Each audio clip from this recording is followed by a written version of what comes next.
Welcome back, ladies and gentlemen, to those of you that are watching on the National Racing Network live stream. It is featured time here at the Clyde. The 125s and four-strokes are in the staging area. 3 was the inversion pill that was drawn for this one, so a lot of heavy iron going to be starting at the front of the field. We will be joined shortly by Bradley Brown. He'll be helping us out with the color commentary tonight.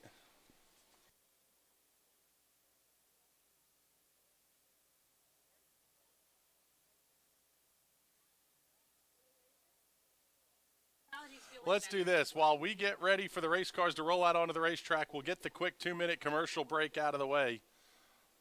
You are watching Race Night at the Clyde here on the National Racing Network. At 600cc Performance, our roots run deep in CC racing. A leader in fuel injection, dyno tuning, wiring, and diagnostics. With over 15 years of experience in building and tuning, you can count on us to get you to the winner's circle. Whether it is diagnostics, sales, or service, 600cc Performance is your source for everything CC racing. Find out more at 600ccperformance.com.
Put the keys down, Kevin. But I'm gonna drive home. There are several warning signs present that you shouldn't be driving. I've taken 25 selfies in the last 10 minutes. 26. Yep, I'm definitely gonna call a ride home.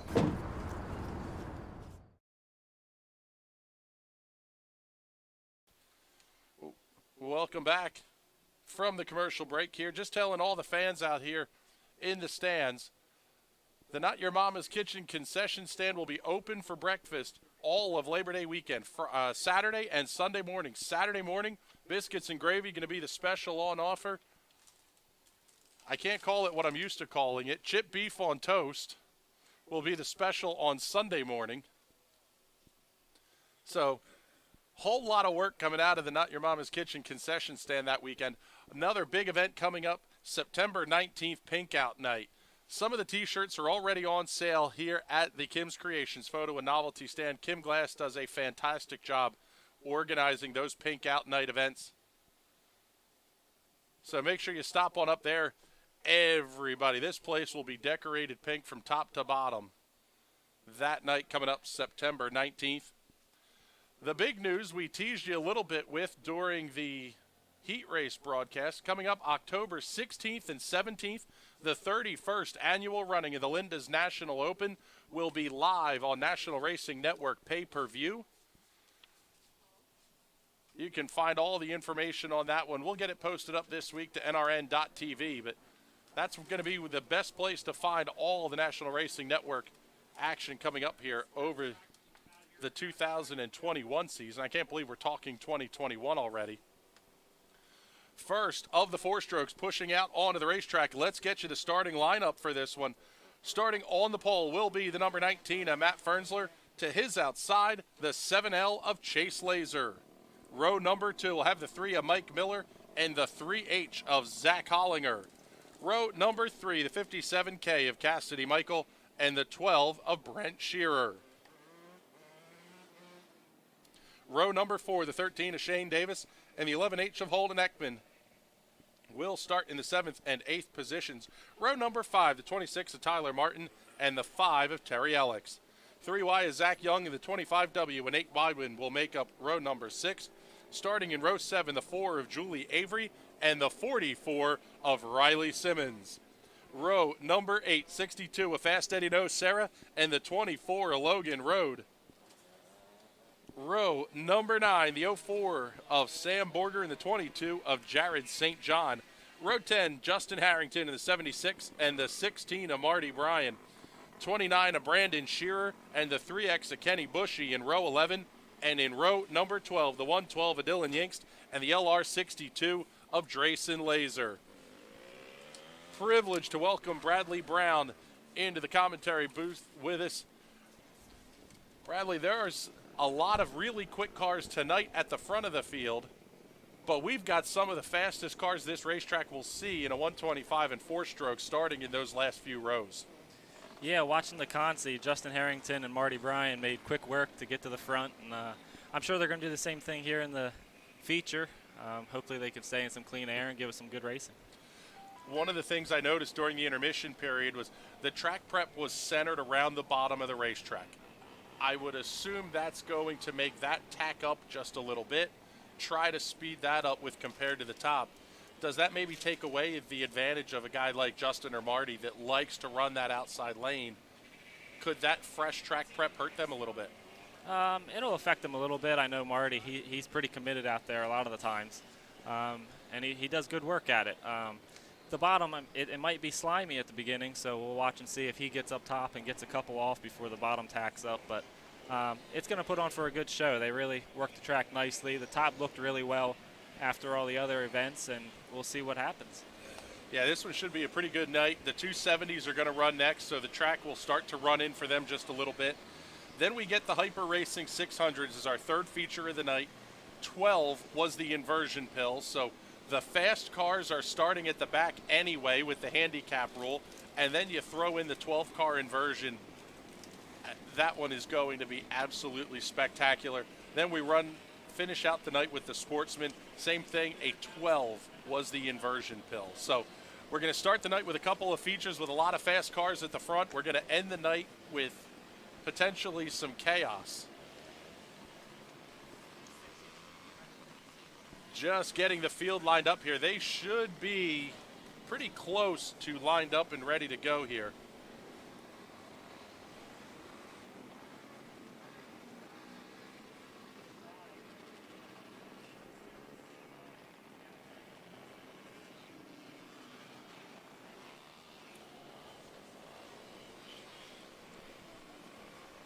Want to get the sponsor thank yous out of the way here on this one.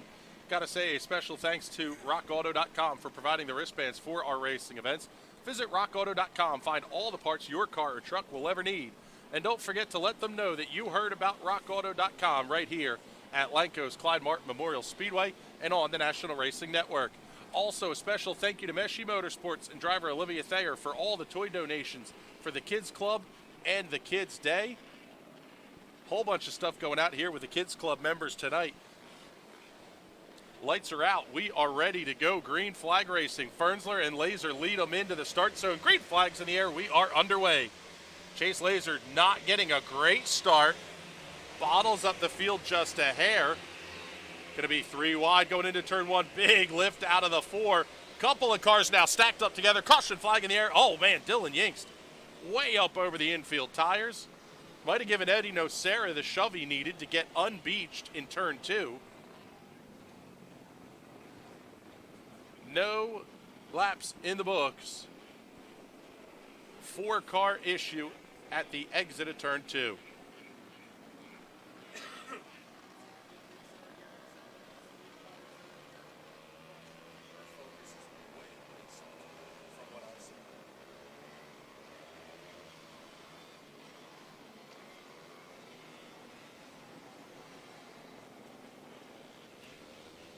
So the field will get doubled up and lined up again.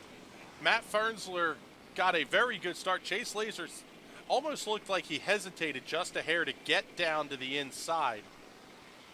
I would imagine for a guy like Mike Miller, he's shooting that gap whether there's a car there or not. it's bound to create that little bit of an accordion effect, and that's kind of what we saw off of turn 2. Yeah, everybody's fighting for that bottom. These cars, they have a lot less power than the other classes. 9 times out of 10, they need to get to the bottom, and that's going to be the fast lane for them. Just shorten the track up as much as possible. And a lot of them are two-stroke, so they're able to get that fire off the turns. And then you got 4 strokes, 2 strokes out there. They're fast in different areas of the track, so you do get a little bit of bottling up. They seem like to do a really good job at it. That was just one of those cases where there was a little too many cars going for one spot. That's probably the most interesting thing about this combined class that's running this year is that, like you mentioned, the 4 strokes are fast in one part of the racetrack. The 2 strokes are fast in a different part of the racetrack. That really plays out over the course of time when both classes are really about momentum. Field making their way off of turn number 2. Matt Fernsler, Chase Laser still on the front row. Mike Miller and Zach Hollinger in row 2. Cassidy, Michael, Brent Shearer in row 3. Green flag is out. Let's try it again. Take 2. Good start for Zach Hollinger. He's inside of Chase Laser, making a little bit of contact. Mike Miller fights back to the outside. Brent Shearer looks inside. One car goes around. Caution flag is out. We're not going to get a lap in the books as the 26 of Tyler Martin goes around again at that hot spot exit of turn 2.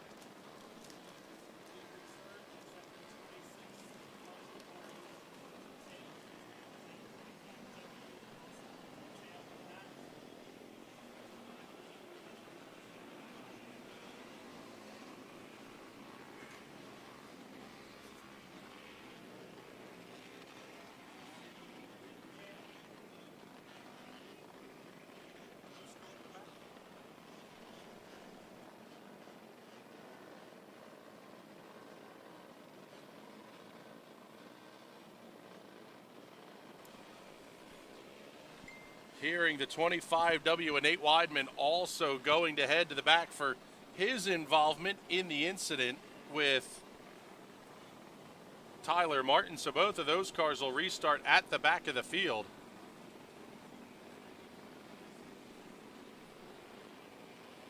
Still haven't gotten a lap in the books yet.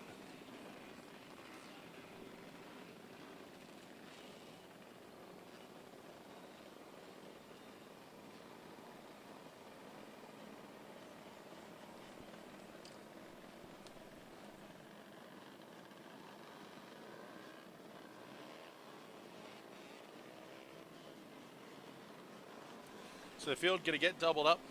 I would imagine this gets a little bit frustrating to the guys at the front of the field. You make a good start, you're ready to settle in, log some laps, and you can't get off of turn 4 before the caution flag's coming out again. Yeah, I tend to really hate this. It always makes you start to get a backache, and you're not in your rhythm anymore, and you're losing concentration. You just want to get going. Try it again. Take 3. Green flag is out. We're underway. Matt Fernsler again gets the good start.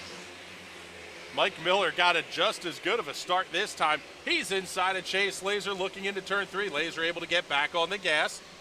Top 3 settle it down just a little bit as Zach Hollinger moves inside of Mike Miller, picks up 3rd. Brent Shearer now looks to the inside of Miller off of turn number 2. He's going to bring Cassidy Michael with him down the back straightaway. Trouble for the 3 of Mike Miller. That car's slow up against the outside. See if everybody's going to be able to get around them. Caution flag is out. Oh, they're going to stack them up big off of turn 4. 62 LR, Drayson Laser involved. The 26 of Tyler Martin, the 112 of Dylan Yingst. Also the 22 of Jared St. John, all coming to a stop. Mike Miller slows and comes to a stop in the infield. We did get a couple of laps in the books here, so we're going to double them up and do it again. Yeah, again, this is one of those times where the guys up front, they're not knowing what's going on behind them, but they just want to get some green flag laps run. You got guys getting good runs and having them brought right back. That's got to be one of the more frustrating things in the driver's seat is you completed the pass. You're done, you're clear of them, and not enough cars crossed or whatever it is before the yellow comes out. All that hard work you just did, you just laid 3 laps of groundwork to get the pass made, and you wipe it off the board. Yeah, there's times that it feels like you pass somebody 12 times in a race, but only one of them counts, and it's always that caution that you don't get a good restart that stays green.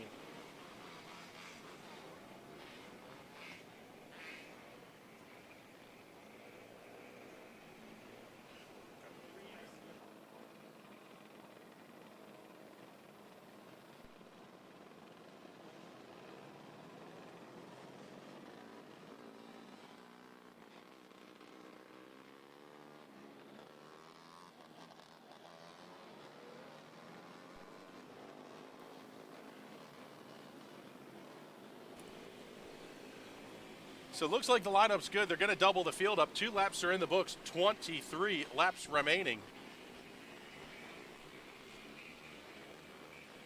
Coming up next Saturday night, August 29th, the Summer Sizzler, if I could say that twice. Ice cream night coming up. That one's going to be a whole lot of fun. Then Labor Day weekend, September 4th, 5th, and 6th. That is the Bud's Spring Shootout. Always one of the coolest nights of the year, coolest weekends of the year. Here at Clyde Martin Memorial Speedway, big cornhole tournament on Friday night. Actually, Bradley's involved in putting that together. That one's going to be a blast. Field in the start zone. The second row was ready to go. Oh, man, big wheel hop over the infield tire out of Zach Hollinger. Cassidy Michael looks to the outside. They're going to cross the lanes up.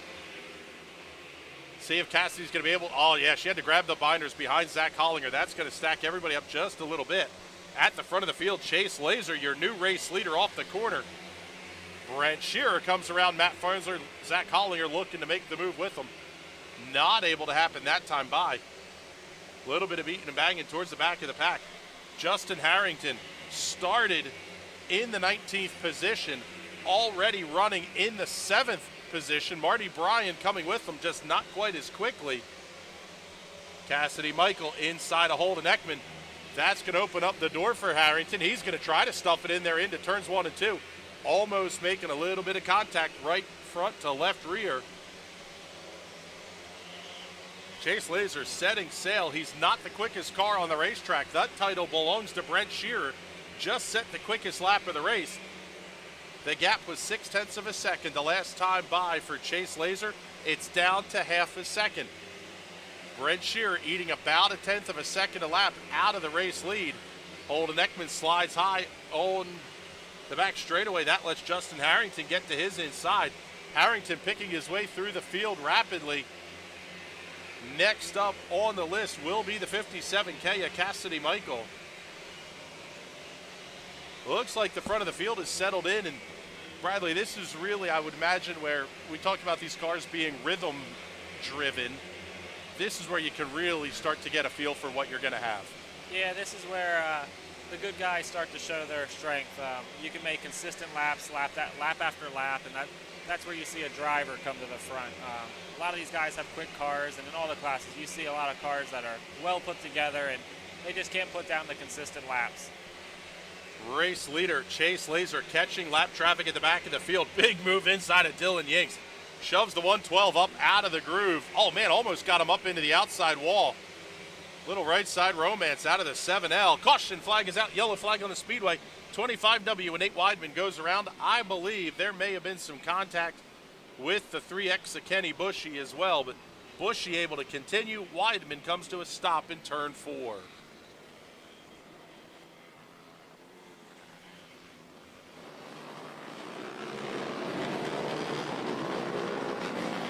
Right about the halfway point, 13 laps remaining, a little over 10 minutes remaining.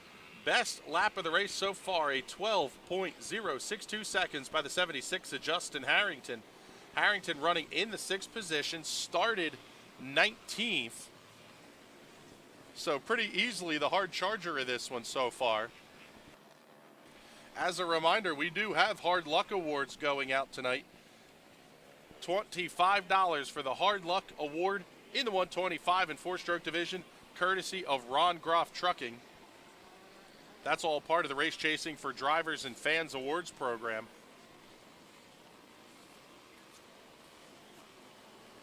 We'll see. I don't know that I've seen anybody yet that would be a hard luck in this one, Bradley, but I would imagine it's not that far off either as we start to get late in this one. Yeah, it's probably not too far off. You got guys like the 26 of, Tyler Martin. Had a brain fart there. He's already stopped twice on the track, so one more and he'll be out. You had Holden Ekman, he dropped out early. Mike Miller dropped out really early, and he's always fast, so that could be one of them right there. Yeah, I was going to say, Mike Miller falling out early, that car looked really quick. They always say that they run best before you grenade one of the engines in these things, so hopefully it's not that big of an issue, but we've also seen a lot of really spectacular drives. Justin Harrington and Marty Bryan are going to restart bumper to bumper. Chase Laser holds on to the race lead. Here comes Zach Hollinger outside. Brett Shearer on the inside. Oh, man, they're banging wheels, hitting the outside wall. Hollinger to the outside, trying to pick up second. Marty Bryan looks inside of Brandon Shearer. Everybody slots out. Caution on the Speedway. Trouble for the 44 of Riley Simmons and the 112 of Dylan Yangst.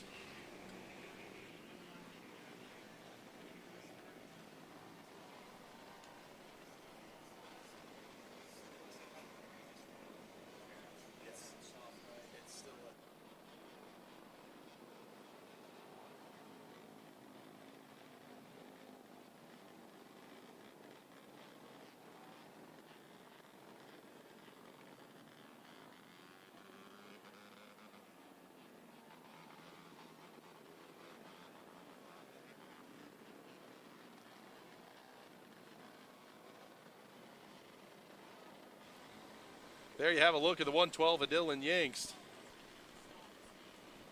That car will head to the back of the pack. Looks like a little bit of damage, possibly on the top wing of that car. Did not get a lap in, so it's going to be a single file restart. And I believe we've already hit, this is our fifth caution of the race.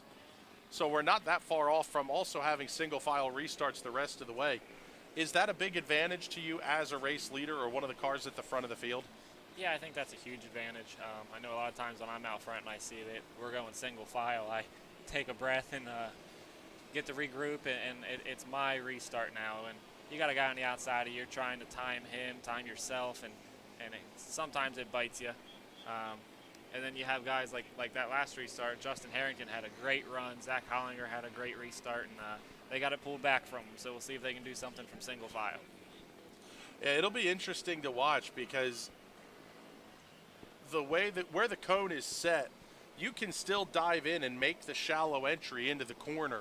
You almost have to diamond the corner off a little bit, starting that high out. But it is going to leave that outside lane open. If somebody wants to try it and really gas it up, watch for somebody that's lagging a car length or so back of the car in front of them on the restart here. Almost like you see what the 3 of Zach Hollinger is doing.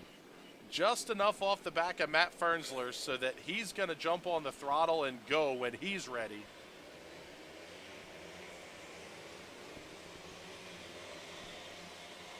Green flag back out. Top 2 got a fantastic restart.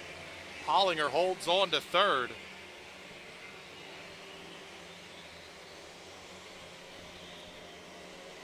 Side-by-side battle. Cassidy, Michael, Justin Harrington duel into turns 1 and 2. They're going to stay side-by-side. Cassidy has to jump on the binders just a hair. That lets Harrington come through cleanly. Now he's all over the back bumper of Matt Fernsler. That battle for 4th going to be the best on the racetrack inside the top 10. A little bit of dicing farther back in the field as well. Letting know Sarah, Nate Weidman, and Zach Young dueling, but that's going to be back about 15th, 16th position. Top 3 getting away at the front of the field. Chase Laser, the race leader, by 1/3 of a second over Brent Shearer. Zach Hollinger 2/10 back. Hollinger clips one of the infield tires, lifts the front wheels off the ground, keeps the loud pedal down. Yeah, call the gap about a car length and a half between the top 3. significantly bigger gap. In fact, 1.1 seconds back to Matt Fernsler in fourth. He's going to have Justin Harrington on his back bumper. Race leaders will be catching traffic very, very shortly.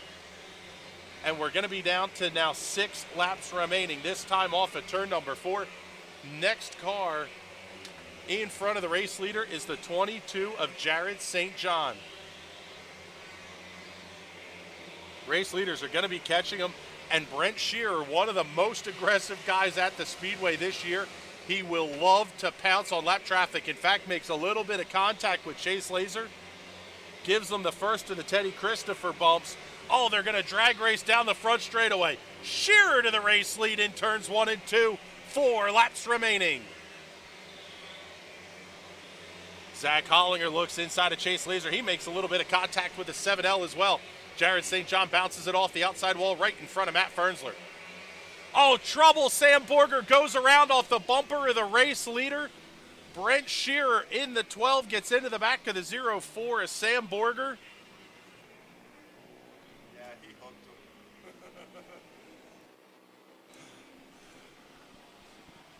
So Bradley will bring you in here. I would imagine lap traffic can be infuriating, but I would imagine there also comes a point where you have to find a way to get around them. Yeah, you have to find a way around them a lot, and you got to look ahead and see where they're at and know the guys. I mean, you race these guys every week, so you know where they're going to be running and where their strong points are. Sometimes you have to take that extra couple feet just to make sure you get there and even throttle out a little bit just to make sure you don't make contact.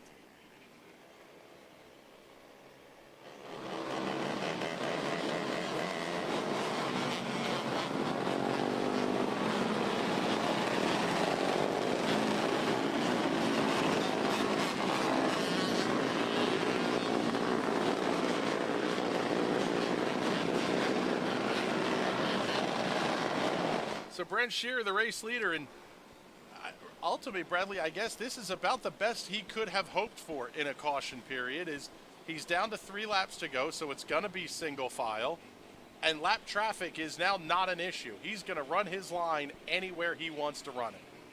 Yeah, it's a big advantage for him. And Chase Laser was running a great race before the lap traffic, so he's still going to be fast. Hollinger was right there too, so they're all still going to be right there on each other, and whoever makes the mistake is who's going to lose the race. I say, and with a couple of guys as aggressive at the front of the field, 3 really, with Shearer, Laser, and Hollinger, that really does leave the door open for Matt Fernsler, Justin Harrington, Cassidy Michael, even Marty Bryan in 7th. They're not necessarily out of this thing just yet. All it takes is one big mistake at the front of the field. Shearer tried to bottle him up. Big move by Hollinger to the inside of Chase Laser. He's going to come around off at turn number 4. Fernsler looks inside at Chase Laser, not close enough to get the job done. Oh man, big shove into Justin Harrington into the outside wall. Cassidy Michael, Marty Bryan both come around the 76. 2 laps remaining this time by. Brent Shearer opens up a 2-car length lead over Zach Hollinger. Chase Laser now running in the 3rd position. White flag is out, 1 more lap to go. Off at turn number 2, Brent Shearer in the 12. Checks out, half a second lead, checkered flag in the air.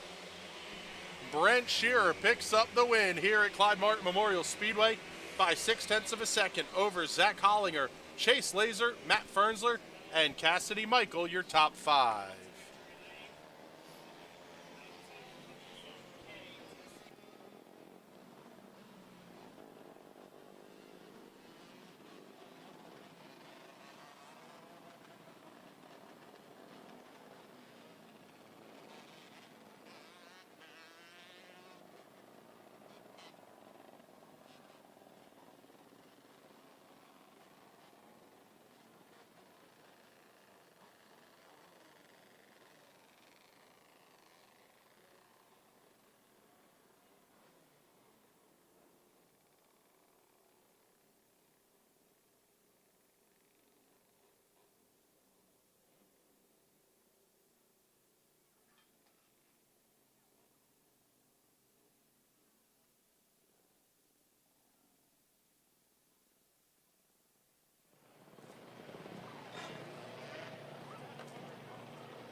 All right, we'll start the victory lane interviews down here with second place, Zach Hollinger, because he's got to run up here and get into the next race car. He's going back to back here. Zach, how was this car tonight? You looked really quick, and it looked like a lot of fun to drive. Yeah, it was pretty fast all night. I can't thank Justin enough. He works his butt off in this car through the heat race, and then here in the feature. I thought I had something from Brent there, but then the caution came out with, I don't know, 3 to go. So I couldn't really get to him, but it was fun. All right, buddy. Well, good run tonight. Congratulations. Who do you got to thank? Thank you. I got to thank Justin and his dad. Without him, this car wouldn't be on the track. They've put time and effort into this thing to get it here, so thank you to them. All right, Zach Hollinger, our second place finisher tonight. Let's bring up Chase Laser here while they finish up the victory lane photos. Chase, this car looked really quick. You started clean out the front of the field, and ultimately it seemed like it was lap traffic that was what put you back. Yeah, that slowed me down a little, but I got to thank my dad, Bob Albright. I got to thank Terry for giving us these ARS shocks. These things are fast. I got to thank all my sponsors, because without them I wouldn't be here, and the pit crew that comes here and helps me every week, no matter how bad or good we finish. All right, Chase, congratulations on the third place finish. We'll run up here and get the victory lane interview with race winner Brent Shearer. So, Brent, that's the first question I got to ask you here was the late contact with Sammy Borger. I don't want to say it looked like a dump, but it kind of looked like a dump coming off the corner. But what did you see from your perspective? Because you were a quicker car. I mean, I gained on him so quick, and then he kind of went across the bottom, and I was expecting him to move up like every other lap. But he just kind of parked it there in front of me, and I just got into him and just trying to keep my momentum up. But it is what it is. That's probably the biggest thing with these race cars, and Bradley and I talked about it a little bit during the broadcast, is you have to keep the momentum up. That really probably cost you the race if you back off that little bit there as well. Yeah, definitely would have probably cost me the race. I knew Zach was coming, and I was just waiting for the 76 to get on the board. But overall, I can't thank RJ enough. We bust our butt all week, and he doesn't ever have any luck. His car hasn't run. My brother decided to race today at 1 o'clock, so we threw a motor on that. I'm beat after last night at the Grove, tonight running back-to-back, and then tomorrow at Baps. All right, buddy. Well, congratulations on the feature win tonight. Going home $500 richer. Good luck tomorrow night. Thank you.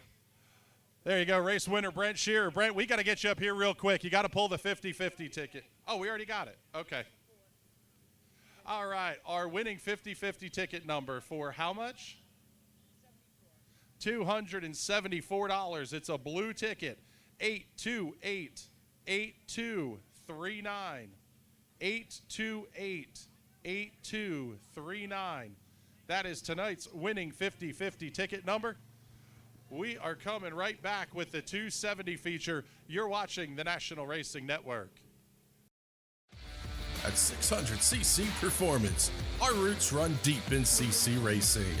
A leader in fuel injection, dyno tuning, wiring, and diagnostics. With over 15 years of experience in building and tuning, you can count on us to get you to the winner's circle. Whether it is diagnostics, sales, or service, 600cc Performance is your source for everything CC racing. Find out more at 600ccperformance.com.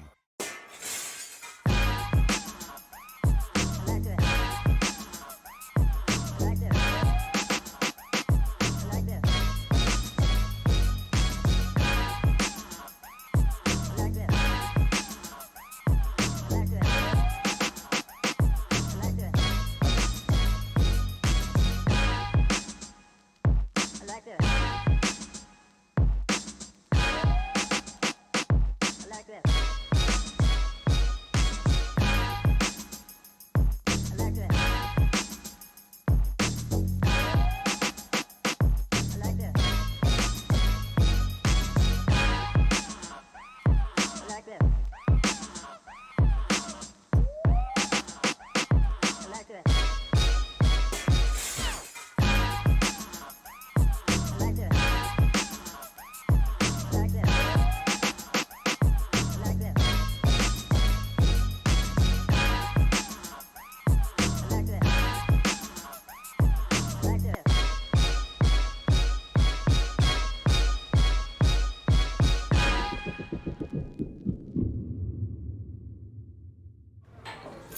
keys down, Kevin. But I'm gonna drive home. There are several warning signs present that you shouldn't be driving. I've taken 25 selfies in the last 10 minutes. 26. Yep, I'm definitely gonna call a ride home.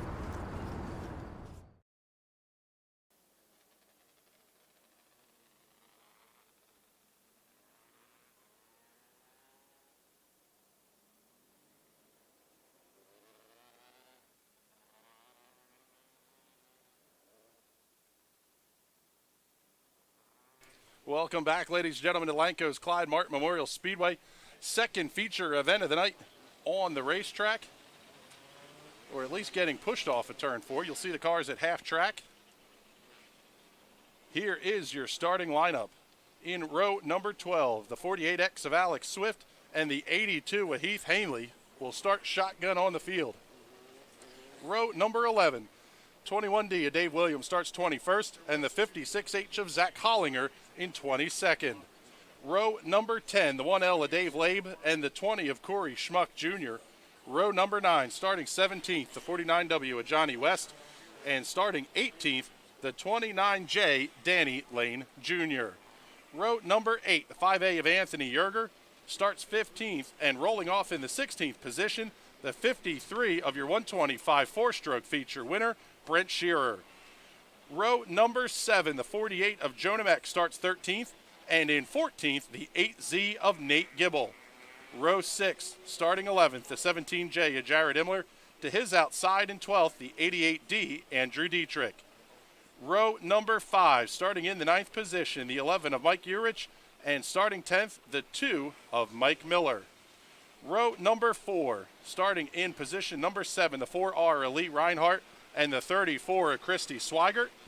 Row number 3, starting 5th, the 3S of Nick Skias, and the 92 of the Rocket Man from Fleetwood, Jason Swavely. Row number 2, starting 3rd, the 55 of Pete Skias, and to his outside, the maestro of the micros, the 5K, Mike Rutherford. On the front row, the 8S of Mike Skias and the 4K of Trent Eberhardt. 4 was the inversion pill drawn. So Bradley, sort of like we saw in the last feature race, when you're only inverting 4, you're putting a lot of fast cars at the front of the field. Yeah, this one you have Rutherford starting up front, Pete Skias, Nick Skias, Jason Swavely. Even right there on the pole, you have Mike Skias, and it's good to see him back. And you got Trent Eberhardt. I mean, he's looking for that win, and this could be his night. Yeah, absolutely, and we can't ignore the guys that are starting in the last row. Heath Hanley is one of the best that's ever run here at Clyde Martin Memorial Speedway. Alex Swift has been incredibly fast in every car he's sat in here this season, and he's been really good on the Friday nights down there at Bridgeport as well. The kid's on a roll. It's got to be hard to say he's starting shotgun on the field. Yeah, for Heath, it seems like he's had a lot of car handling troubles tonight. To see him spin out several times in his heat, once in the consi, you don't see that very often out of him. And then you have Swift. He's in another different car. I think it's his 3rd car this year here, and he's in the A. We can see what he can do with it. All right, field's rolling off at turn number 2. Hard luck award in this one, $25 from Ken and Janet. We'll see who's going to pick that bonus money up from the Race Chasing Awards. Green flag's out. We are underway. Caution flag. Mike Urich backwards, hooked to the back bumper, the 34 of Christy Swigert. Oh, Urich made contact. One of the cars just ahead of him on the start. May have even been the 4R of Lee Reinhardt. Got the car up, basically riding up onto the back of the 34. That's where they come to rest, right here at the exit of turn 4. So both of those cars will head to the rear. Looks like there may be some damage on the 34 of Christy Swigert.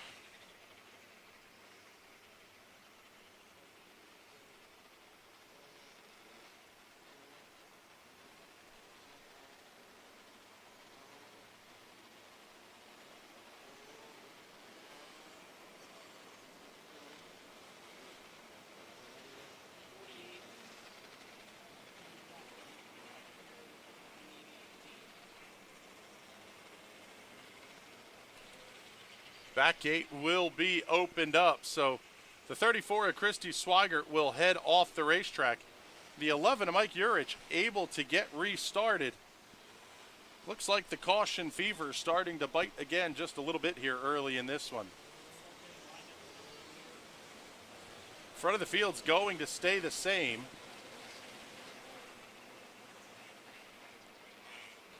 I would imagine the front of the field tonight is going to be a little more aggressive than usual because all the top guys are up there. And, you know, if you let Rutherford get to the lead, it's hard to pass for that win. Same with Swavely and the Skias there. It's pretty much whoever gets there first. Mike Skias, it would be great to see him keep it. These guys, they're all the best in the business, and they're all out there right on the front row. I say it's going to be a heck of a party if Mike Skias puts this one in victory lane tonight as well. And Bradley, you can already almost see that inside lane starting to darken up just a little bit. We may be up against the fence by the time this thing's over. Green flag in the air. Take 2, 25 laps the distance. What a start by Mike Skias. He jumps out to a 4-car length lead, but here comes Trent Eberhardt. 4-car battle for third. Pete Skias has the spot. Nick Skias going to look to the inside. Rutherford up against the outside wall, almost 3 wide off of turn 4. They are all 4 wide through the middle of turn 2. What a drive by Rutherford. Mike Rutherford jumps up to third position. He's going to start trying to track down the 4K of Trent Eberhardt. Pete Skias up against the outside fence, threads the need a little bit of contact with the 4. He throws the slider flip on Swavely. Big flip down the back straightaway.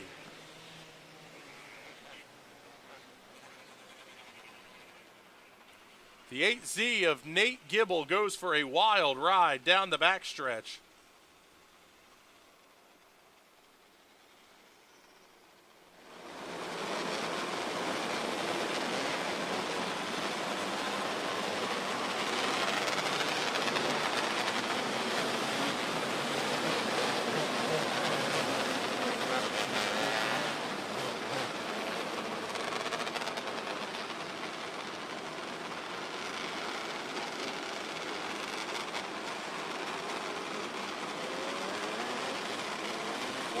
Track safety crew, the driver is okay. That is good to hear. The report we got over the two-way radio was that the car hooked hard to the right and went for a wild tumble down the back straightaway. Bradley, I don't know if you saw it. I was looking elsewhere at the time, but yeah, I just saw the hard hook to the right. I don't know what caused it. They tugged the wall pretty hard and did 1 or 2 rolls.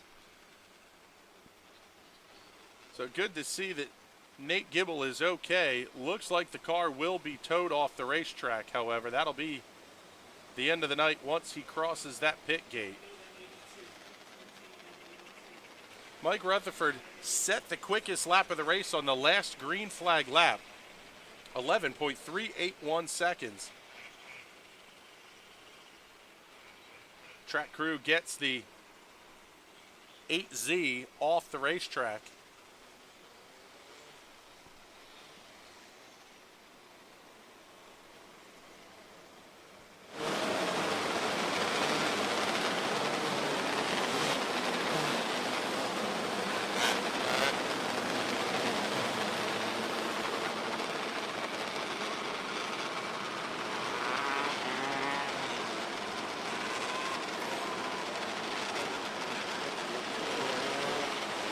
We'll have a double file restart coming up.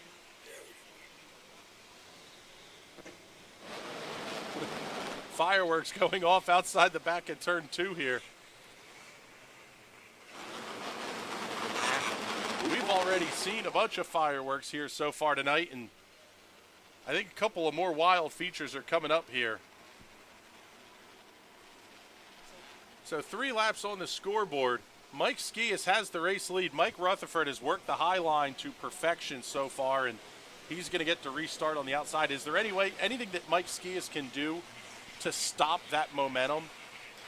Just keep consistent. He hopefully he knows the bottom's going away, and he jumps to the top sooner than later. It's always a rough start when you're running the lead, and it slicks off because you don't know when everybody else goes to the top. Well, Skias did just that. He was able to jump out to a fantastic start. The 4K of Trent Eberhardt did not get going on the restart. That car does come up to speed now. Mike Skias able to open up just a little bit of a lead. Contact towards the back of the pack. Jared Imler into the infield. His night will be done. Oh, hard in the outside wall for Jason Swavely. I would imagine, and then a big slide into him by the 5A of Anthony Yerger. That almost looked a lot like what we probably saw out here. That car made just a little bit of contact with the outside retaining wall, and then it just stopped and hit really hard.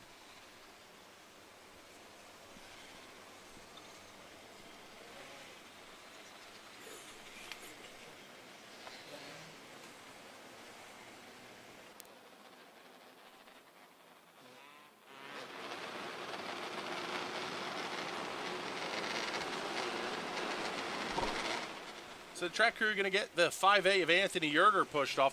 That 5A machine already has a feature win in the 270s here this season, and Jason Swavely has a couple of feature wins as well.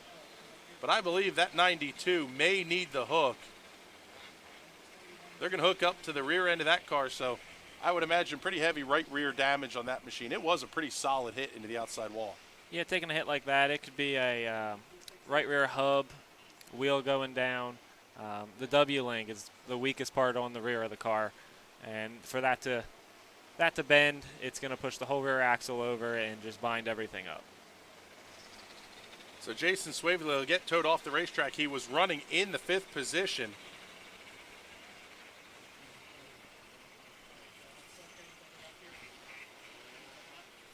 Lee Reinhardt's an outsider here.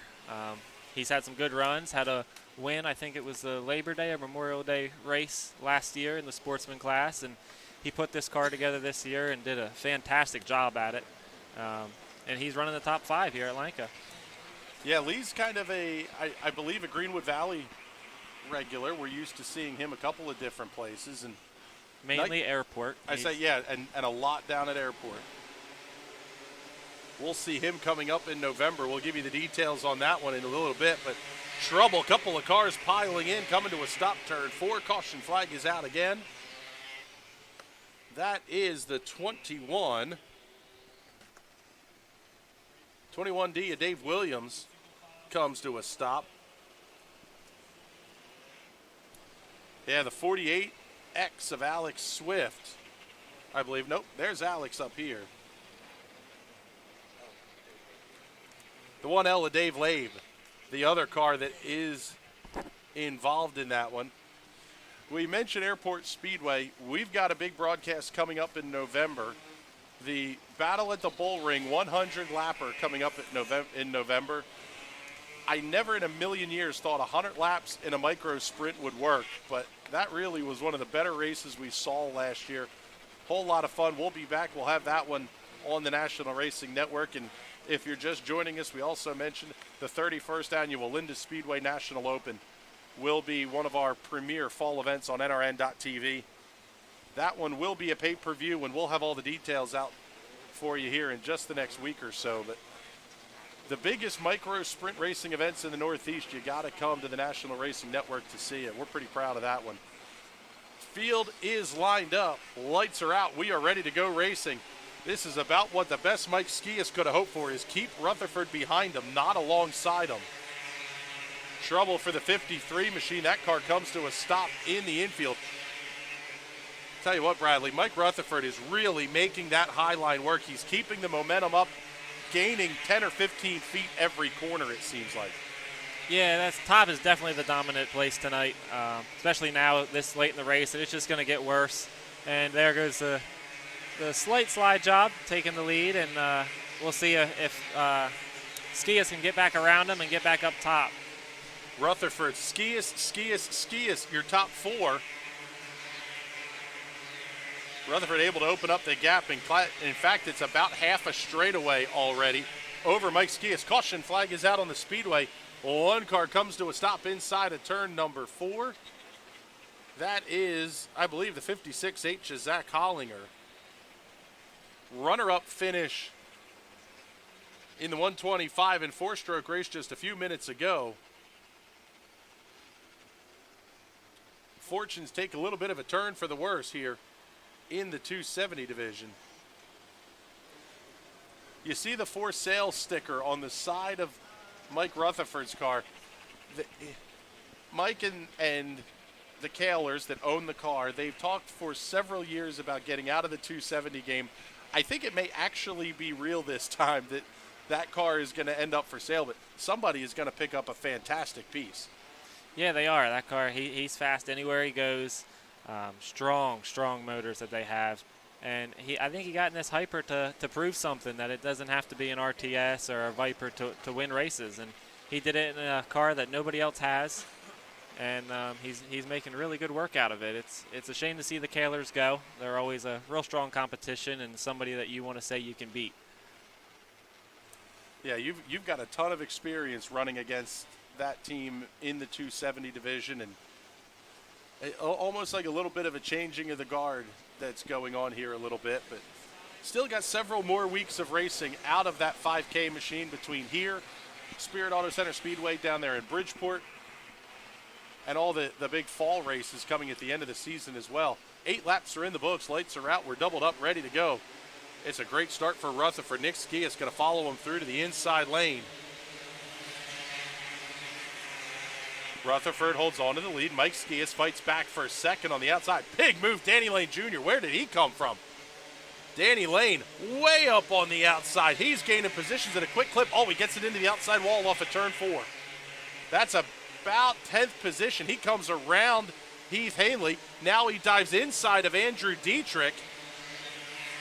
Put the 29J up to 8th position. He is charging. That's one of the quickest cars on the racetrack. That's not Mike Rutherford. Alex Swift in the 48's coming to the front as well, about to break into the top 5.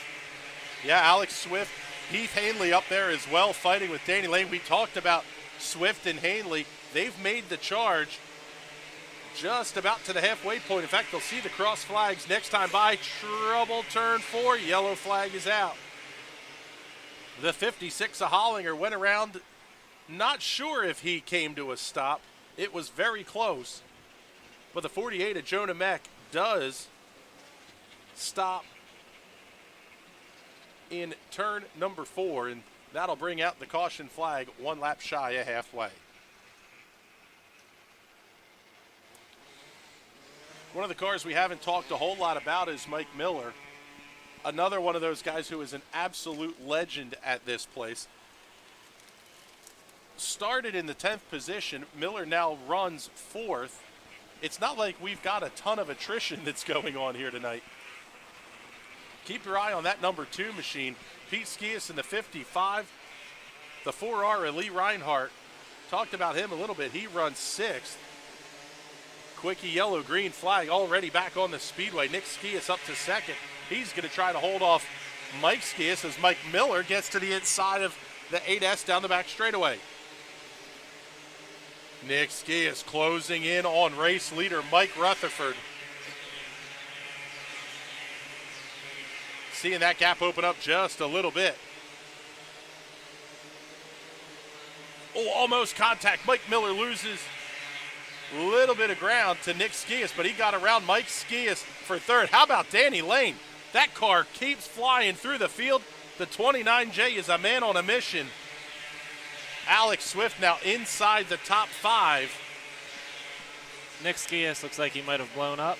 Yeah, trouble for Nick Skias. That car pulls off into the infield as we are at the halfway point. 13 laps remaining. Mike Rutherford now long gone. The lead over 2 seconds over the now 2nd place running Mike Skias.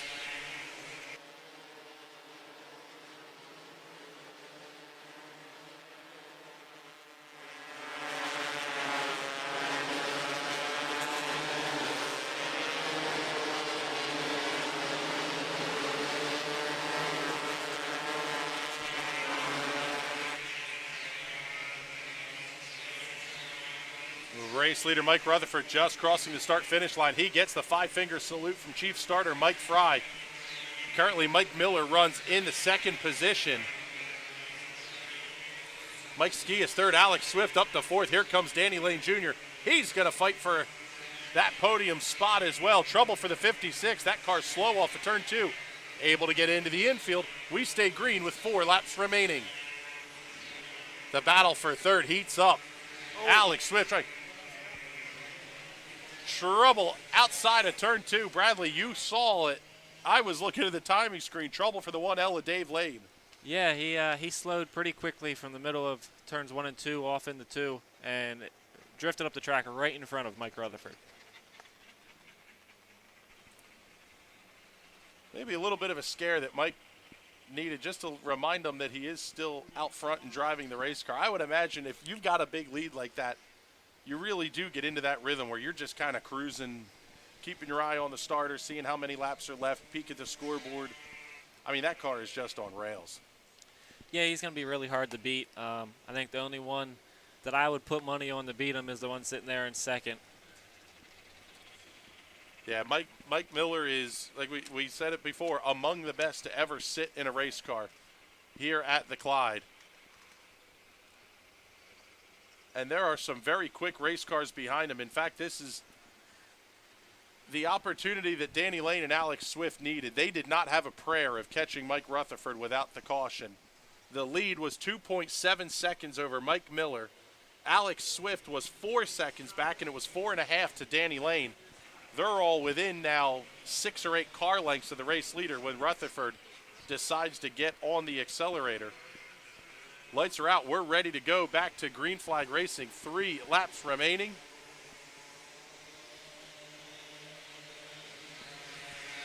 Swift looks inside of Mike Skias. Mike Miller looks inside of Rutherford. This may still be a 2-groove racetrack after all. Miller tries the slider in 3 and 4. Not close enough. Same thing with Alex Swift off the corner as well. Swift and Mike Skias both now catching Mike Miller for second. White flag is out. 1 more lap to go here in the 270s. Off of corner 2 down the back straightaway into 3 and 4. Checkered flag in the air. Mike Rutherford picks up the win over Mike Miller, Mike Skias, Alex Swift, and Danny Lane Jr. Fantastic run for those cars. Mike Miller started 10th. He finishes 2nd. Mike Skias started on the pole for this one. He finishes 3rd. How about the runs for Alex Swift, Danny Lane Jr., and Heath Hanley? 3 cars that started way to the back of the pack. Fantastic run here in the 270s.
We'll start our Victory Lane interviews down here with 3rd place running Mike Skias.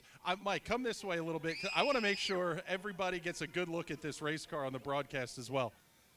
Tell us how you got the paint scheme here. We tried to talk about it a little bit, but this is the most unique car in the pit area. Well, I was in the garage working on it one day. I was taking a little break because I've been working on it all the time. I was just sitting there thinking I just spent a couple $1,000 putting this thing together. Why not save an extra 100 and let the kids draw on it? Absolutely fantastic. So very cool paint job down here, and you put it to good use tonight because that car was really quick. You started up front and you were able to keep it there with some of the best in the business breathing down your neck. Yeah. Both Mikes, they were absolutely fast. I wish we would have came off with a win first time back. That would have been great. But I'm sitting here in top 3, so I'll take it from first day back. Nothing fell apart. It stayed together. That's the best part. So I'm happy. That's awesome. Mike Skias, congratulations on the third place run tonight. We'll slide down here. We'll talk to Mike Miller. This is the second or third time we've gotten to talk to you on the front stretch this year, but I think the first in the 270. My mind's a little foggy, but all in all, the car was pretty good tonight. Yeah, you won the Clyde. Good Lord. Anyway, the car was really good tonight. You started 10th, and you were able to get forward. Has to feel pretty good. Absolutely, and that's what I said to Mike. Yeah, he's the best out here, and to get second, I have nothing to complain, and I'm happy. Got to be looking forward to the double show on Labor Day weekend. We've still got a good bit of racing coming up here. I'm assuming we're going to see this car out here a whole lot more. No, I'm going to the beach. I take that weekend off. All right, buddy. Well, Mike, congratulations on the second place finish tonight. We'll head down here, talk to race winner in the 270s, Mike Rutherford. Will get you the sticker first here.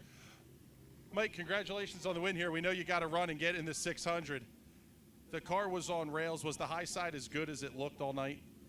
Yeah, I mean, we traditionally aren't very good on the bottom, so I was just kind of counting on the top being pretty good, and was just making laps, keeping it as straight as we could. Obviously, we had the benefit of a very good starting spot, but got to thank Ken and Tony Taylor. They gave me an awesome car again. All right, Mike, congratulations. We'll let you go get buttoned up in the 600 here. Mike Rutherford, your 270 feature winner.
ask you, but I didn't hear the answer. Doesn't matter. Doesn't matter how hard you got into him in the turn name or something.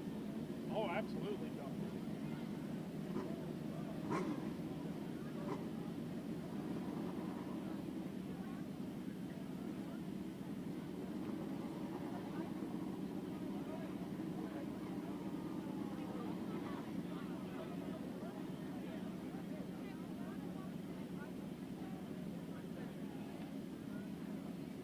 Guys, if you want to send the Clyde around, how he was around, right into Greg, really Greg's team.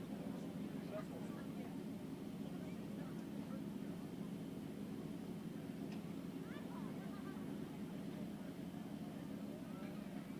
Exactly. That's what happened with Keith. He thought he was wrong on the outside too. That's why he left there.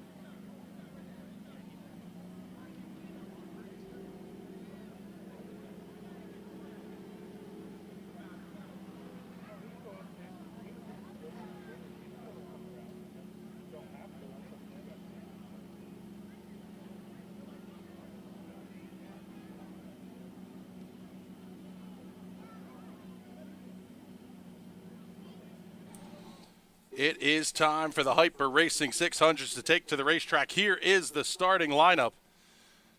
All alone in row number 12, the 11-8 of Holden Ekman. Row 11, the 88 of Nick Skias, and the 46 of BJ Antonio. Row number 10, the 42K of Travis Kaiser, and the 16S of Brianne Whitmer.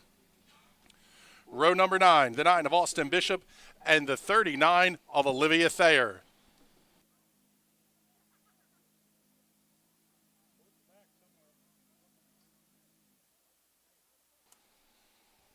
Starting in row number 8, the 71 of Brian Kramer and the 1E of Aaron Espenshade. Now for the most famous words in motorsports. Drivers, start your engines!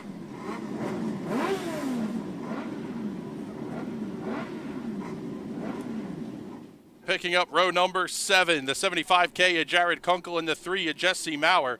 Row 6, the 11 of Dan Souter and the 5 of Heath Hanley. Row number 5, the 2S of Mike Rutherford and the 1 of Willer Kuski. Row number 4, the 61 of Ryan Kunkel and the 51 of Chris Gerhardt.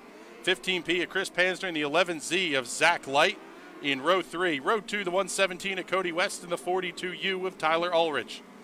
On the front row, the 17 of Brent Ely and the 2SX of Mikey Smith. Bradley, the lights are out. We're ready to go here, but a 12 on the inversion, this one's going to be a blast. Yeah, this one's going to be really good. It still has a lot of fast guys up front, but the 600 class, you're fast all the way back through the field. Green flags in the air. We are underway. Mikey Smith all the way around the outside wall. Trouble in the back of the pack. The 42K goes around. That's Travis Kaiser. Little bit of one car caught the infield tires, it looked like. That bottled everybody up, and Kaiser was the one that went around and stopped on the racetrack. So he'll head to the back of the field. Already starting in the 19th position. He's only going to lose a handful of spots. We'll get the field doubled up and ready to go again. And Bradley, I think we got a taste of what's to come here with Mikey Smith ripping the lip at this place. This should really, really be fun. Yeah, you got one that's going to definitely run the bottom for the first portion of this race, and then a guy that's going to be committed to that top right up on the front row. So it's going to make for really good racing. And you got guys in the back as well. You got Nick Skias and Jesse Maurer pretty far back there that are going to have to come through the field, and I'm sure they're going to make pretty good work of it.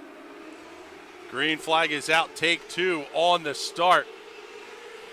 Mikey Smith able to gain the early advantage. Everybody cleanly off at turn 4 this time. Mikey Smith, your race leader, off at turn 2. Brent Ely, surprise of the night. He slides up the racetrack.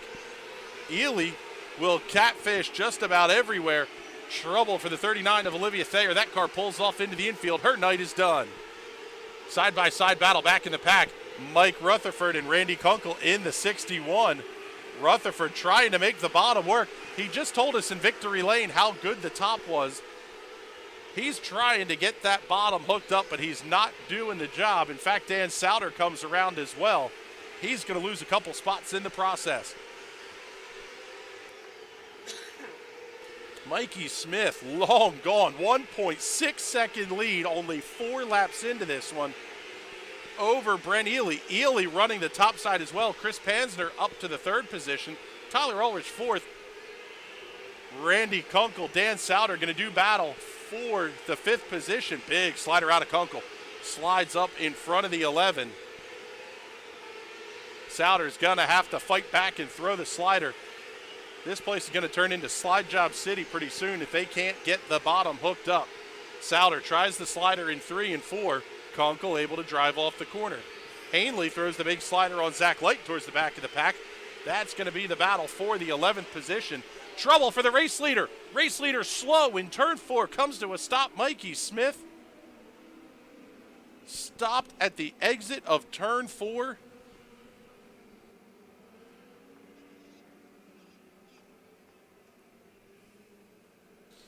Bradley, we've said it before, but these things run like the Dickens until they're about ready to grenade, and that may have been the issue because we're hearing over the two-way that car got very quiet as he went into turn 3.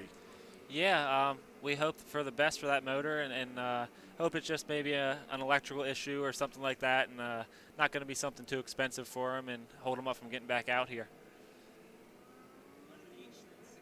Yeah, that 2 car has been very, very fast here this season. Looks like the car was able to run, so may just be a kind of one of those electrical misfire issues that not going to do a ton of damage to the motor, but now he is going to get the push off the racetrack. So that changes the complexion of this race entirely. Mikey Smith had a 2.1 second lead over Brent Ely, and it was another 1.2 seconds back to Chris Pansner. That has all been erased. 18 laps remaining.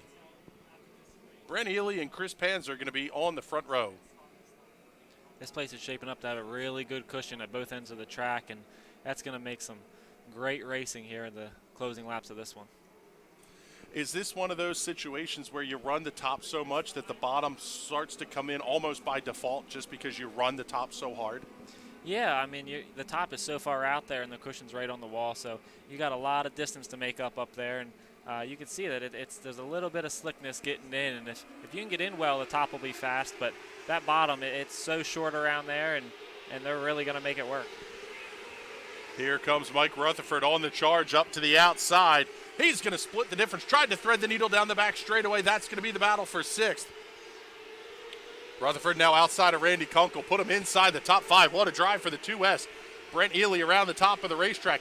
Here comes the 42U with Tyler Ulrich. He's up to 3rd. Rutherford back down to the inside. Tried to get her up under around the 42. Just not able to do it yet. The inside's coming in, but it's not quite there yet. At the front of the field, Brent Ely, who we might have expected to run the bottom all night, he's able to hold the gap at the top of the racetrack. Call it 4 car lengths over Chris Pansner. The battle for 3rd now side by side between Ulrich and Rutherford. Rutherford slides back up to the top of the racetrack, tries to get that bite back into it.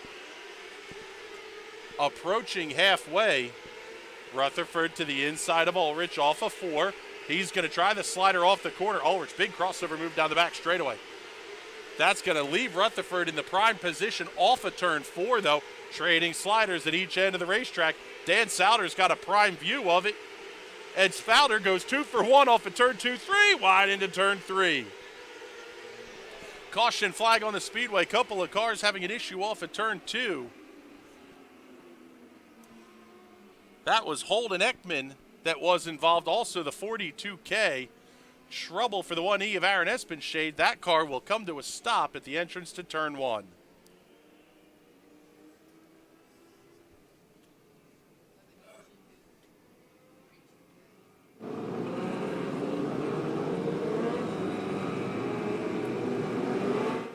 So Bradley, we're just past the halfway point, 14 down, 11 laps remaining in this one.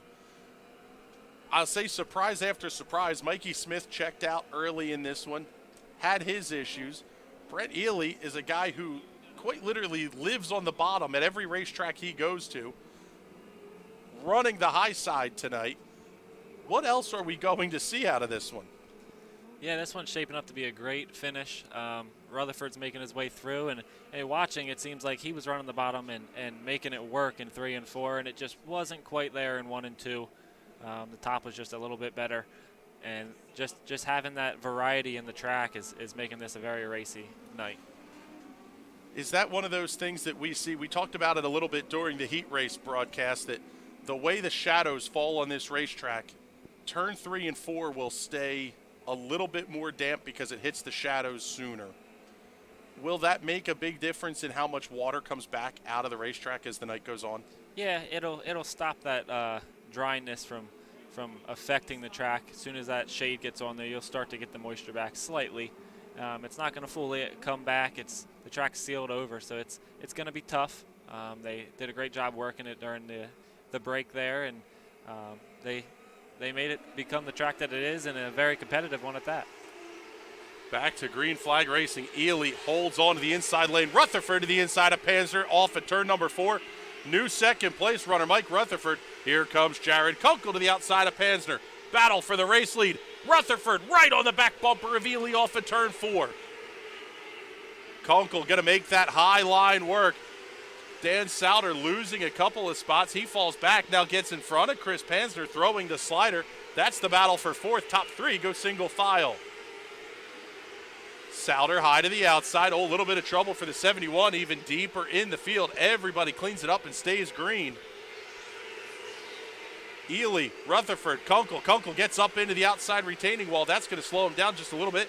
Brings Dan Souter back into play as the battle at the front starts to intensify.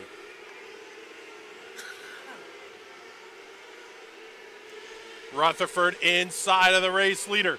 19 laps on the board.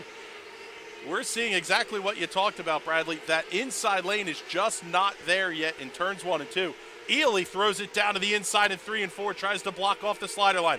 Rutherford, he's up to the outside. Crossover move down the back straightaway. Oh, he's got to jump on the binders, but clean drive off the corner. New race leader, Mike Rutherford. Great drive for the 2S. He started in the 9th position, takes the lead on lap number 20. And he starts to check out from Brent Ely towards the top of the field.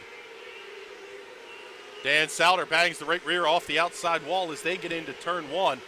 Going to be down to 2 laps to go this time by Ely, Kunkel, Souter, 2, 3, 4. Chris Gerhardt running the low side in 5th. Good battle developing a little bit further back in the pack. Brian Kramer, Chris Pansner, Jesse Maurer, Heath Hanley, Nick Skias all fighting for position. So we're down to 1 lap to go. Off of turn number 4, twin checkers in the air. Second win of the night for Mike Rutherford. Jared Kunkel squeaks by Brent Ely at the line. Call that one 7/1000ths of a second at the finish line. What a drag race that was. Kunkel second, Ely third, Dan Souter fourth, Chris Gerhardt, your top 5. Let's take the 3-minute commercial break here because Mike Rutherford's got to do the mandatory rev check. We will be back here in just a couple of minutes. You're watching Race Night at the Clyde on the National Racing Network. At 600cc Performance, our roots run deep in CC racing. A leader in fuel injection, dyno tuning, wiring, and diagnostics. With over 15 years of experience in building and tuning, you can count on us to get you to the winner's circle. Whether it is diagnostics, sales, or service, 600cc Performance is your source for everything CC racing. Find out more at 600ccperformance.com. If there's one thing every car guy hates, it's cleaning the garage. Do you want to take most of the time and hassle out of that job? Then call Zone Garage of Eastern Pennsylvania and New Jersey. Agnes and her crew will have your garage, shop, basement, or even your porch looking great all the time. With unique patterns and designs, plus the ability to incorporate your logo or any artwork, your space will never have looked better. Installation is done in 1 day, guaranteed, and Zone Garage offers a 20-year warranty on the top coat. Their coatings are durable, anti-slipped, and impact resistant. Give them a call at 570-856-6067. That's 570-856-6067 for Zone Garage of Eastern Pennsylvania and New Jersey.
Put the keys down, Kevin. But I'm gonna drive home. There are several warning signs present that you shouldn't be driving. I've taken 25 selfies in the last 10 minutes. 26. Yep, I'm definitely gonna call a ride home.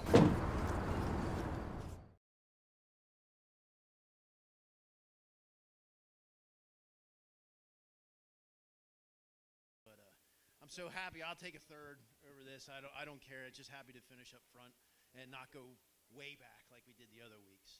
All right, but congratulations on the third place run. Who do you got to thank?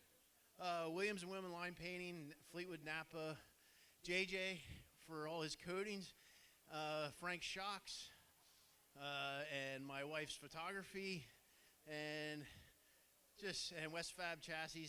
Randy West really helped me out this last few weeks trying to figure out what was wrong with this thing, and I think we got it figured out. So. All right, bud, congratulations on the run. Let's run down here. We'll talk to Jared Kunkel. We get to do this twice in one night here. It's becoming a regular thing. All in all, a pretty good cash haul that you're taking out of this place tonight, and this thing looked really good. The high line was there for you. We know that's your preferred line around here. Yeah, absolutely. I was supposed to start 13th tonight, and I guess someone dropped out. We started 12th, and we had a really good run to get to second. All these guys are really good, though, and I can't ask for much more than a second place after what we went through tonight. All right, Jared, congratulations. Who do you got to thank? I got to thank West Powder Coating, Kelly Racing Fuels, and D&J Engines, and my family, and all the people that come and help me out every week. All right, Jared, congratulations again on a great night. $500 out of the first one. Picking up a solid payday on this one, too. Now we'll swing down here. We'll talk to Mike Rutherford. We just talked to you a few minutes ago, and you talked about how important the top was going to be, and ultimately it sort of became the bottom, which was where you really were able to make the moves. Yeah, we were kind of just, running around, and I felt the same thing Brent did, that it was a little slimy going into one, so I was kind of reluctant to go down there, and we were just blasting around the top and not going anywhere. I figured, what the heck, we'll go down there and try it, and fortunately I was the first one who found it, and, we were creeping up on Brent there, and I guess I showed him a nose one too many times, and he went to hit the bottom, and, it was his first time going into one. I think he missed it a little bit, and we were able to blow right around him on the outside, and then we were just kind of cruising from there. But I got to thank Gary and Donna Spots. We struggled a little bit, but they gave me an awesome car tonight, and real happy to get a win. It seemed like that difference was you made the move going into 3, whereas he made the move going into 1. Was that really the difference in the end of it? I'm not 100% sure. Like I said, it was still a little slimy going into 1 on the bottom, and you really had to hit your marks right. Otherwise, you kind of missed the turn a little bit. And like I said, I'm not sure if he missed the bottom a little bit or if I just got a really good run around the top. But we were able to get by him and just hang on from there. All right, Mike, congratulations. Second feature win of the night for Mike Rutherford.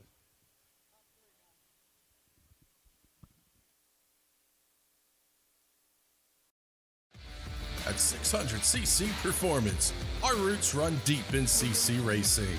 A leader in fuel injection, dyno tuning, wiring, and diagnostics. With over 15 years of experience in building and tuning, you can count on us to get you to the winner's circle. Whether it is diagnostics, sales, or service, 600cc Performance is your source for everything CC racing. Find out more at 600ccperformance.com.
Put the keys down, Kevin. But I'm gonna drive home. There are several warning signs present that you shouldn't be driving. I've taken 25 selfies in the last 10 minutes. 26. Yep, I'm definitely gonna call a ride home.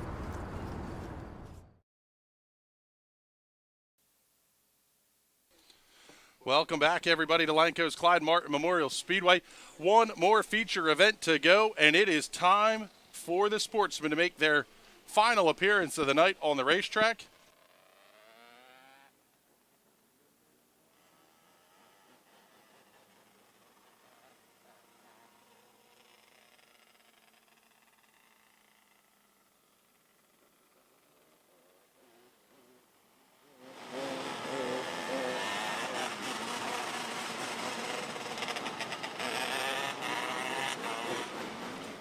Earlier tonight, Mike Kreiser picking up his first win of the season in the Sportsman division.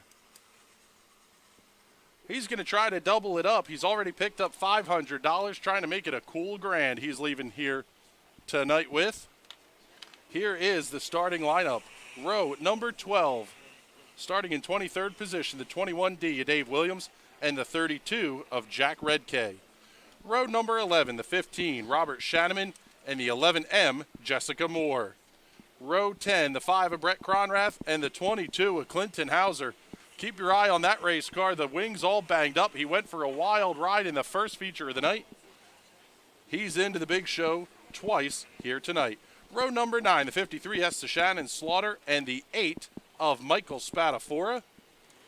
Starting in row number 8, the 19M of Max Fosnock, and the 10Z of Brian Shawley. Row 7 to 30, Ryan Heckman, and the 4 of Mike Miller. Row number 6, the 88 of Jesse Maurer, starts 11th, and the feature race winner earlier tonight, Mike Kreiser, starts in position number 12 in the 77. Row 5, the 3S of Jeremy Eisenhower will roll off in the 9th position, and the 14 of Jason Swavely starts 10th. In row number 4, the N8 of Nate Gibble, and the 7L, Chase Laser, will start in the 8th position. Row number 3, the 26 of Corey Schmuck Jr. and the 23K of Courtney Cupp. In row 2, the 21V of David Ravel and the 5A of Anthony Yerger. And on the pole for tonight's race, the 9G of Jamie Flickinger will start first. The 16P of Patrick Kern will roll off in the 2nd position. The inversion pill once again, Bradley, was 12. This class is a little bit different than the 600s, though. We've got a pretty big speed disparity between those cars that'll start in the first couple of rows and now the middle of the pack. Yeah, there's quite a big difference with these guys. I mean, you got guys in this class that really have it together.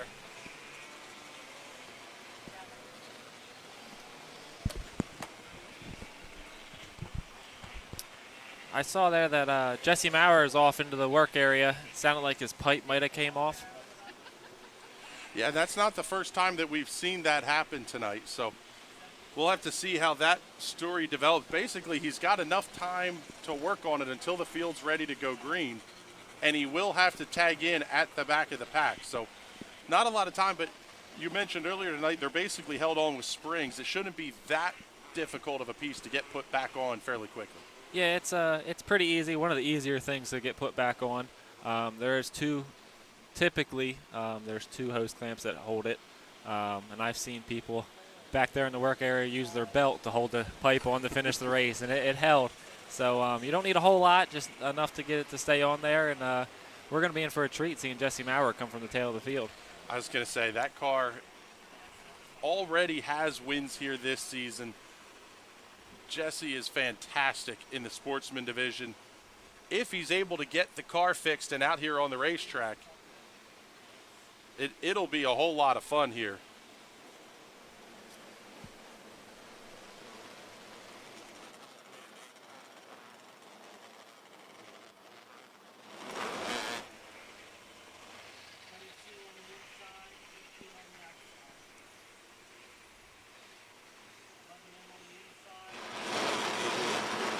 Getting doubled up. We'll see if the 88 of Jesse Maurer is going to be able to push back off here.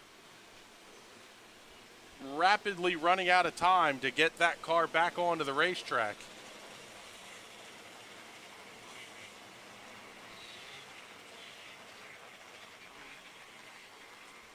Tough break for Jesse Maurer. Yeah, that car will not make it out for the start tonight. The gates are closed. Lights are going out at the start-finish line.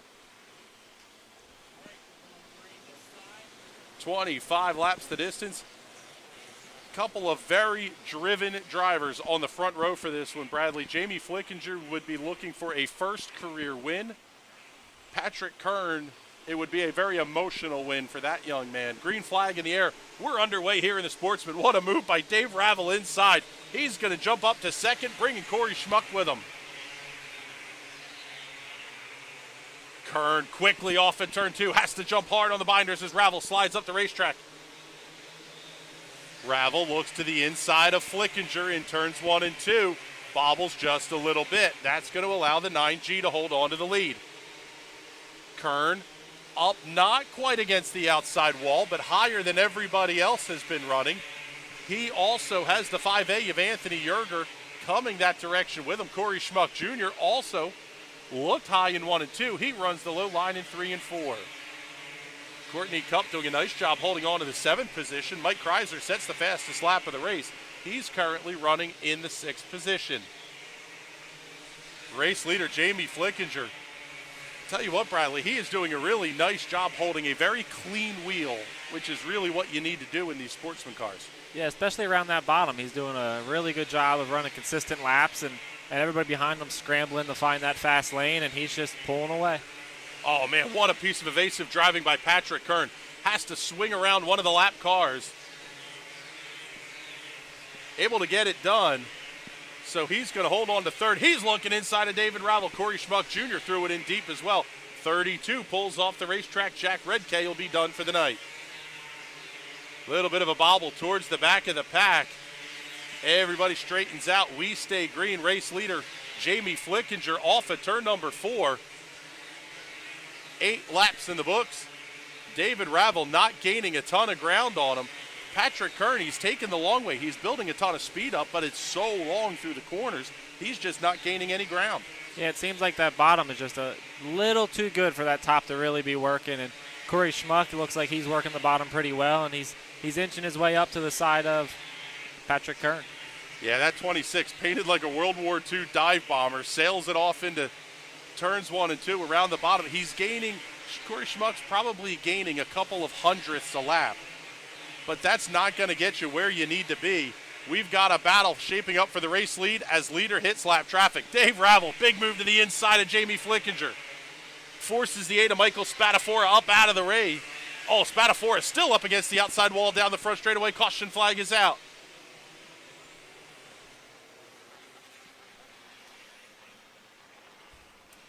Looks like a piece of debris here on the front straightaway.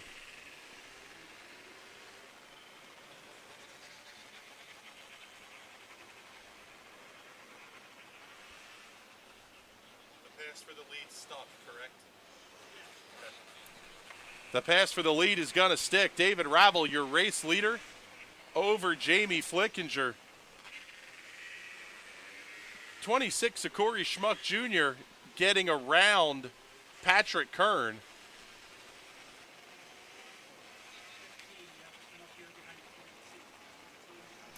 So Bradley, we're going to get a double file restart here right about the halfway point. It would not surprise me here to see David Ravel pick the outside lane on the restart. He's been fantastic on the high side, even if you're going to give up the prime real estate to Jamie Flickinger. Yeah, but I think he also knows that Flickinger is really good on the bottom, and it took him quite a few laps to get by him. So if he gives him that bottom again, he might be right back in the second place. Looks like that debris was off the 5 of Brett Cronrath. It was part of his pipe. He's only got half a pipe hanging there. See if we can get a shot on that one. Yeah, it definitely looks like that you got the wide part of the pipe and not the narrow end of it. Lights are out. We are ready to go back to green flag racing here. David Ravel does pick the inside lane, forcing Jamie Flickinger to the outside. Corey Schmuck Jr. and Patrick Kern going to make up row 2. Mike Kreiser, Anthony Yerger in row 3. Green flag is out. We're back underway. Schmuck gets around Flickinger to the inside. Patrick Kern now going to make that move in turns 1 and 2 as well. Oh, almost a little bit of contact there between the 16P and the 9G. But Flickinger does a fantastic job to hold on to the bottom of the racetrack. Trouble turn 4. Couple of cars come to a stop. The 30 of Ryan Heckman. Also the 10Z of Brent Scholley.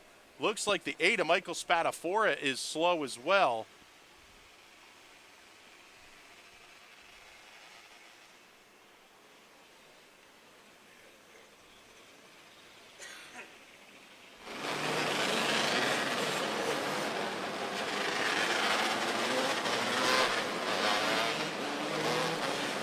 Cars able to push back off and get rolling again. Trouble now in turn 2, the 23K of Courtney Cup. She started in the 6th position, had fallen back to 9th. Tough break for that young lady. The car was very quick tonight. In fact, she looked very good in the heat race as well. That's basically what put her towards the middle of the invert tonight.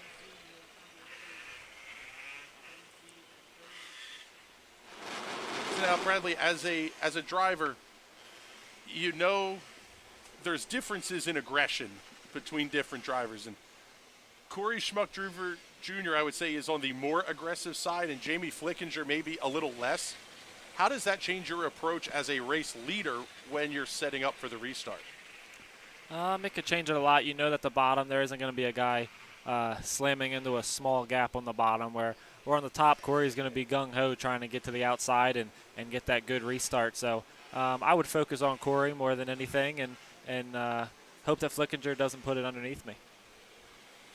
It's almost that trade-off in which one do you want to have a bigger concern to you. And we've seen tonight Corey Schmuck Jr. has been in full attack mode. I guess that Takuma Sato, no attack, no chance school of driving here. Good restart throughout the field. Flickinger bounces off one of the infield tires, but he holds on to the inside groove. Patrick Kern comes around to his outside. We've also got a battle for the race lead. Ravel makes his way off the corner. Corey Schmuck Jr. about a half a car length back as they were off of 4. He's right there as they go into turn 1. Patrick Kern now up to the 3rd position. Anthony Yerger runs 4th. Flickinger falls back to 5th. Here comes Jason Swavely and Mike Kreiser up on the attack on the 9G. 15 laps on the board, 10 laps remaining. Swavely gets to the inside of Flickinger. Kreiser going to come right with him. Mike Miller joining the dance party as well as they hit into turn 1. Really interesting to see the completely different driving styles out of Dave Ravel and Corey Schmuck Jr. They enter the corner differently, exit the corner completely differently, and the lap times are within hundredths of a second of each other. Yeah, they're running completely different engines. You got a air-cooled on the 21V and a water-cooled on the 26, and two different frames, and it's there's got to be a little bit of a different driving style when it comes down to different frames and how they flex and how they react to the turns. Going to be coming down to 5 laps to go this time by. The race lead is still about a car length apart. Jason Swavely holds on to third over Patrick Kern. Mike Miller gets ahead of Anthony Yerger for the 5th position. Oh, Schmuck gets up into the outside wall off the corner, but now Dave Ravel is in lap traffic. We've talked about it before that the second car through can sometimes have the advantage when you're dealing with traffic. That may be what we're seeing here because Corey Schmuck Jr. is inside of a car length, down to 3 laps to go. Caution on the speedway, yellow, one car goes around. Out, it's Jamie Flickinger. Tough break for the 9G.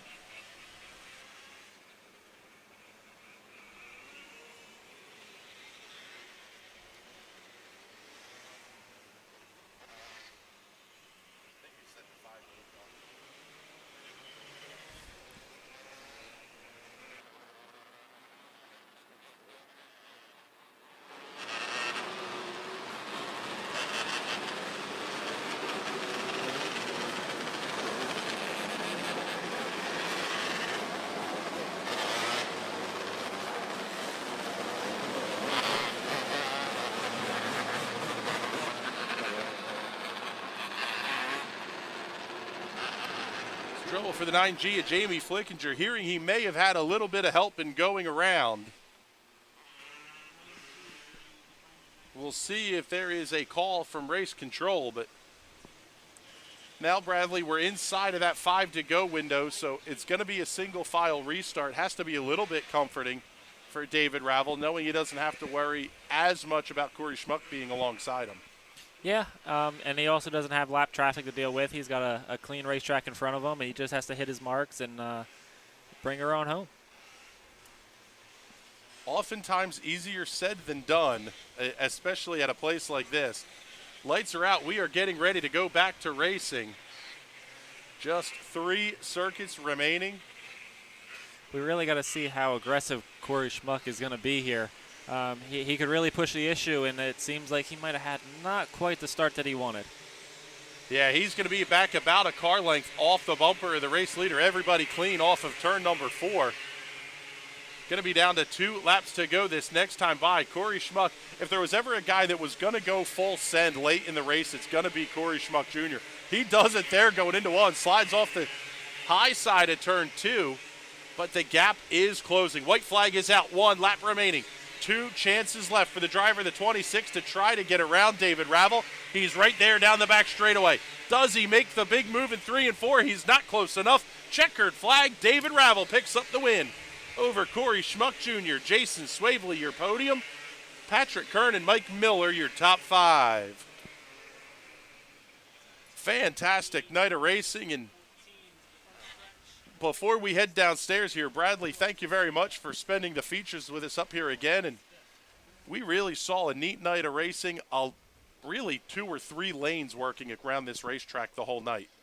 Yeah, the track, it turned out to be a really nice track tonight, especially for the way the weather's been this past week. And coming back from that USAC race, it takes a couple weeks to get this track back to where it needs to be, and they did a fine job at it. I think we're seeing that here on week number 2 after that USAC race.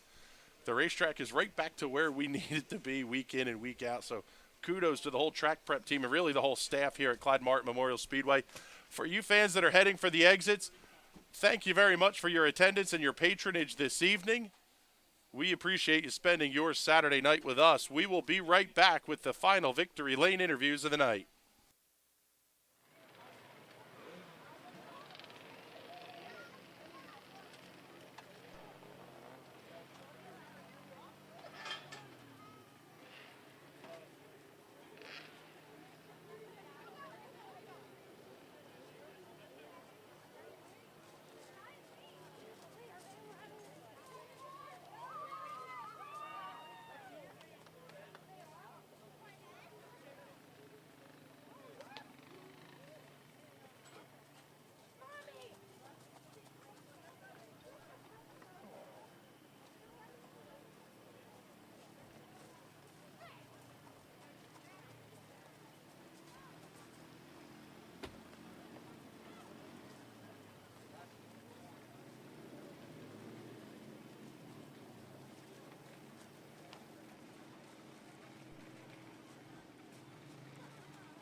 Final victory lane interviews of the night. We'll kick things off here with Jason Swavely. And we've been talking to you a lot down here, which is nice. You're one of the nicer guys to talk to here, but this one wasn't quite as easy as some of the others. You started 10th and really had to work hard to get to the front. I did. I thought I was going to get wrecked a couple times. I fell back, actually probably mid-pack, a little farther than 10th, maybe 16th or so. It took me a little bit to get back up. New motor package. We're trying to figure it out. Anthony's backup motor, and we got some things to work on yet. It's not quite as fast as the other one, but we'll get it there. Not a bad way to run the night, though. You were pretty good during the some of the earlier features as well, and we're heading into some big money races coming up here Labor Day weekend and towards the end of the season. Yeah, we are. 270, we had a motor issue. I mean, we were really good there. We probably had a good shot to win that, but we don't know. I mean, we kind of, like I said, we have motor issues, so that kind of put us in the hole there. Going into some of the bigger shows, I think we have a good shot in both classes, so hopefully we can pull some big wins off. All right, Jason, congratulations. Go hug your kids, man. Enjoy this one. We'll run down here. We'll talk to Corey Schmuck Jr. You always get an ovation out of this place, brother. Really good night in this thing. I thought you would have a chance at Dave as we came to that last restart, and it seemed like it just bogged right on the jump. Yeah, I didn't quite get it going enough like I wanted to, but I don't even think I really had something for him. The only way I was going to get him is that caution doesn't come out and we hit the lap traffic, and then maybe he makes a mistake or, whatever the case may be. That was my only opportunity. It seems like Bradley and I talked about it a little bit on the broadcast. These cars are so momentum heavy that you really almost need to rely on catching lap traffic to make that move. Guys at the front here, they're just not going to make the mistakes. Yeah, no, there's a lot of good guys that run in this class, and they know what they're doing. They don't make mistakes, and if they do, it's because of a lap traffic or something just goes wrong. So. All right, Corey, congratulations on the runner-up finish here. Who do you got to thank? First and foremost, I got to thank my dad, Ty, Shane, JJ, Mitchell, all the fans that come out here, down here in the drunk tank for sure. And I got to thank Ken Kaler. He builds a heck of a motor. Viper chassis, Free Geek pen, and I believe that's everybody. All right, buddy. Congratulations again. We'll run down here, talk to our final feature race winner of the night, David Ravel. You looked really good out here in this thing tonight, and you barely broke a sweat in it. Was it that easy behind the wheel? No, it was a little tricky at the first start. It's a little bit of a mystery when you come here. Sometimes you run the top, sometimes you run the bottom. I watched the 600 feature, and I watched Mike Rutherford hug the bottom there, and boy, it really stuck down there. So I saw him run the bottom, I saw him run the top, so I just figured wherever it felt faster, I was going to run. And once I got on the bottom, it really came off the corner real hard.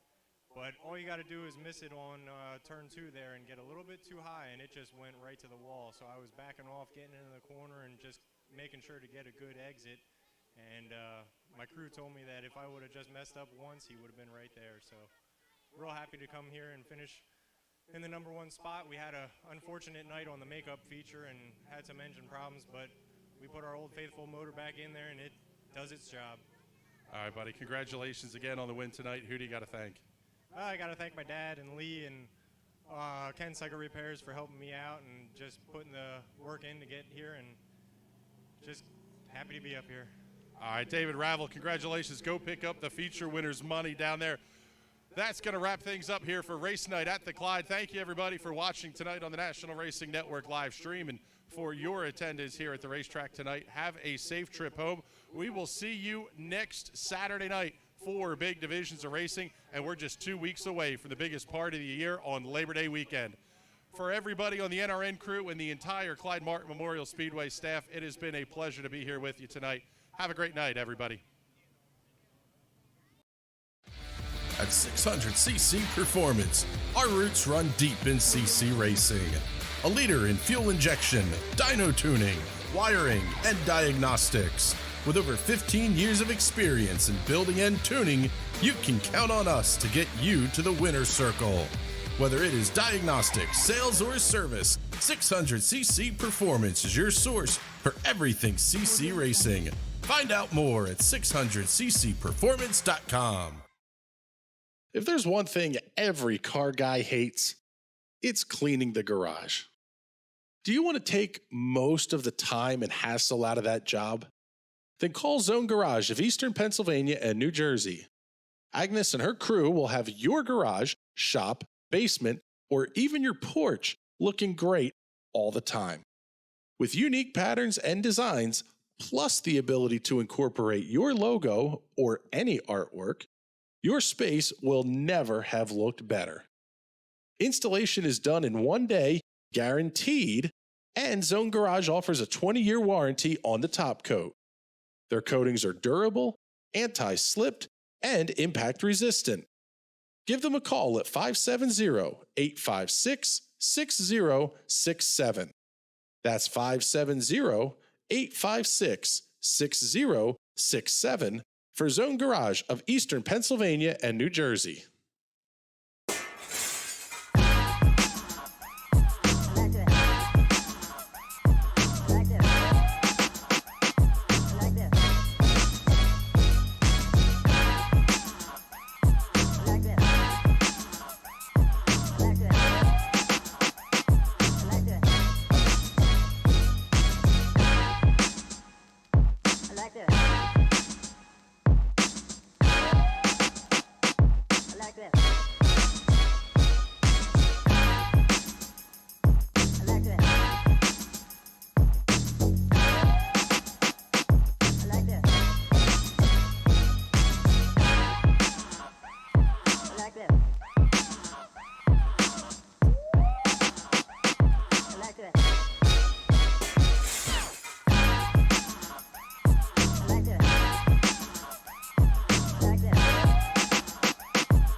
Put the keys down, Kevin. But I'm gonna drive home. There are several warning signs present that you shouldn't be driving. I've taken 25 selfies in the last 10 minutes. 26. Yep, I'm definitely gonna call a ride home.